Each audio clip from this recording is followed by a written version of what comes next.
binata, ang babaeng si Lee, basto sa mata ng babaeng si Lee. Tinanong ng babaeng si Lee kung bakit siya sinadya niyang halikan. Sino ang mag-aakalang siya ay magsasabi ng totoo? Pero ang kakaiba, sa kanyang sunod-sunod na pagkatao, hindi man lang niya nasabi ang damit ng kalaban. Ang ikaw na baka matulungan. Nang makita ng binata ang Champion, biglang nagbago ang kanyang mukha. Bago bumaba ng mundo, binigyan siya ng kanyang puro ng isang kaparehong agad na tinawag na asawa. Ang tawag na ito ay lalapang nagagaling ng babae. Agad siyang tumawag sa kanyang tauhan. Nagbanta na papatayin ang bastos na ito. Pagkatapos ay umuwi kasama ang kanyang kapatid. Ang binata ay gustong kumamol para magpaliwanag. Ngunit siya ay napaligiran ng mga tauhan na lumayo. Sa gitna ng tensyon, sa gilid ng kanyang mata, nakita niya ang pag-alis ng kotse ng babae. Sinundan niya ang isang kahina-hinalang itim na sasakyan. Biglang kinabahan siya. Napagtanto niyang nasa pangalim ang babae. Ang mga tauhan ng kanyang nagawa niya ang isang pukul ng basuka. Hindi rin ito magagamit na maayos. Sa susunod, siya ang pinakamalakas sa Yonching.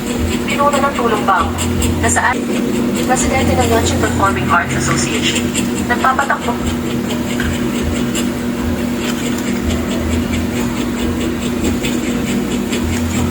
Nasaan ang Jane?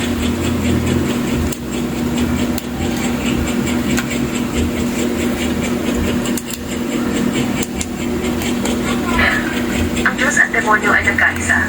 Siya siyahan, darating ang malaking sakuna. Nasa iyong kapalaran na yan. Pagkatapos ng lahat, ikaw ay aking alagad. Hindi kita pwede pabayaan. Tutulong ako kahit papaano. Ang kinaroroonan ng nakababatang kapatid. Take off. Gusto ko siyang pakasal.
Quiet, well-lit, textured environments. Mahal, huwag kang padalos-dalos. Ikaw,